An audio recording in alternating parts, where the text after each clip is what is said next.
दोस्तों नमस्कार। आज मैं आपको सुनाऊंगा एक सच्ची कहानी। मैं अपनी शादी में सबसे अच्छे लम्हा बिता ही रही थी कि अचानक सब कुछ बदल गया। दरअसल मैं एक गर्भवती हूँ और मेरे पति किसी दूसरी महिला के साथ संबंध बना रहे हैं। मुझे जब इस बात की जानकारी मिली तो न केवल मेरा दिल टूट गया बल्कि मुझे अपने निर्णय पर काफ़ी ज़्यादा पछतावा भी हुआ। ऐसा इसलिए क्योंकि मैंने उसके लिए सब कुछ छोड़ दिया था। वो कहते हैं ना कि एक औरत का जीवन तभी पूरा माना जाता है जब वो माँ बनती है। मेरे साथ भी बिल्कुल ऐसा ही था। मुझे हमेशा से बच्चे चाहिए थे। मेरा हमेशा से सपना रहा है कि मैं अपने पति और बच्चों के साथ पर्याप्त समय बिता सकूं। शायद ऐसा इसलिए भी क्योंकि मैंने अपनी ज़िंदगी का आधे से ज़्यादा समय केवल काम करते हुए ही बिताया है। मैं हमेशा से अपने करियर को महत्व देने वाली महिला रही हूँ, लेकिन समय के साथ मुझे एहसास हुआ कि केवल काम करने में ही मेरी खुशी नहीं है। परिवार के साथ समय बिताने का विचार मेरे लिए सबसे ज़्यादा मायने रखता है। इसका एक कारण यह भी है कि मैंने अपनी माँ को एक बड़े संयुक्त परिवार को संभालते हुए देखा है। उन्होंने न केवल एक पत्नी की भूमिका बहुत अच्छे से निभाई है बल्कि वह एक बेहतरीन माँ भी है। इसलिए अपने परिवार के साथ समय बिताने का फैसला मुझे बिल्कुल भी गलत नहीं लगता है।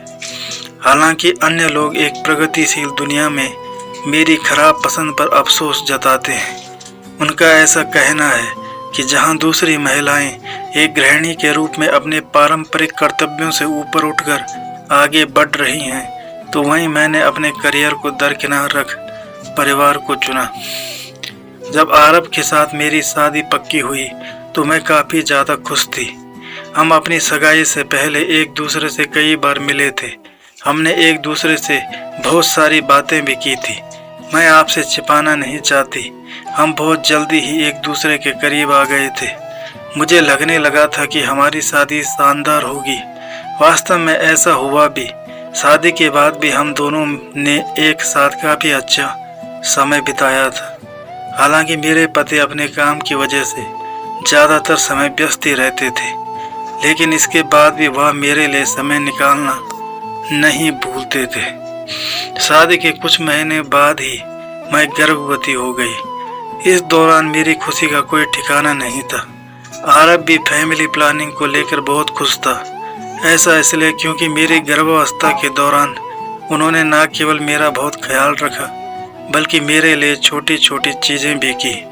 मेरे ससुराल वाले भी इस बात को लेकर बहुत खुश थे। मेरी प्रेगनेंसी के पहले कुछ महीने शानदार रहे। आरब हमेशा मेरे साथ मौजूद रहता था, लेकिन जैसे जैसे समय बीतता गया वह मुझसे दूर रहने लगा। वह पहले से ज़्यादा काम करने लगा था।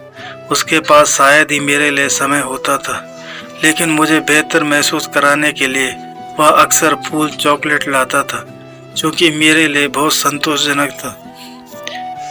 हमारी लाइफ में सब अच्छा चल ही रहा था कि अचानक एक दिन सब कुछ खत्म हो गया। दरअसल मैंने आरब के फ़ोन पर एक नोटिफिकेशन पॉपअप देखा जो कि किसी महिला ने भेजा था। उस मैसेज में बेबे लिखा हुआ था। यह देखते ही मेरे होश उड़ गए। उसके मैसेज को खोलने में मुझे काफ़ी ज़्यादा डर भी लग रहा था, लेकिन इसके बाद भी मैंने किया। इस दौरान मैंने पाया कि वह दोनों एक दूसरे को सेक्सटिंग कर रहे थे। उसमें एक होटल का नाम और पता भी दिया हुआ था, जिसे देखते ही मुझे लगा क्या आरब मुझे धोखा दे रहा है, वो भी तब जब मैं प्रेग्नेंट हूँ। उनके मैसेज को पढ़ने के बाद मैं ज़ोर ज़ोर से रोने लगी थी। हालांकि मैंने बहुत जल्दी से अपने आंसू पोंछे और उससे कुछ नहीं कहा। ऐसा इसलिए क्योंकि मेरे अंदर एक बच्चा था जिसका मुझे सबसे पहले ख्याल रखना था, लेकिन मैंने इसे जाने नहीं दिया। मैंने उस पर नज़र रखने की कोशिश की। यही नहीं, एक दिन मैंने उसका पीछा भी किया। इस दौरान मैंने देखा कि वह दूसरी महिला से मिलने गया था। वह दिखने में दुबली पतली थी। वह मुझसे अधिक आकर्षक भी थी। वह दोनों एक दूसरे के बेहद करीब थे, जिसे देखते ही मेरा दिल टूट गया। ऐसा इसलिए क्योंकि मुझे लगा था कि आरब और मैं अपनी शादी में खुश हैं। मैंने सबसे अच्छी पत्नी और बहू बनने के लिए अपना सब कुछ दे दिया था।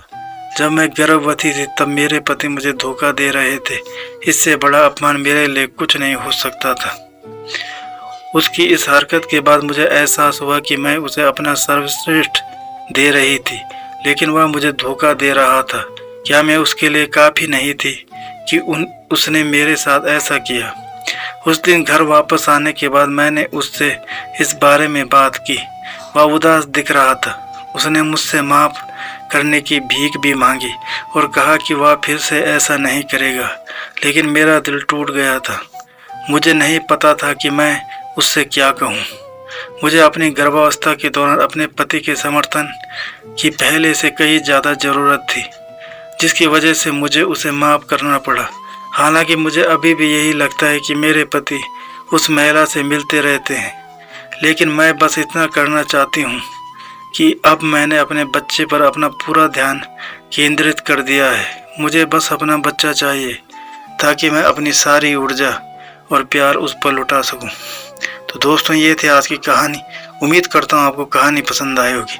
अगर आपको कहानी पसंद आए तो चैनल को सब्सक्राइब करें और बेल आइकन को प्रेस करके ऑल पर क्लिक करें। धन्यवाद।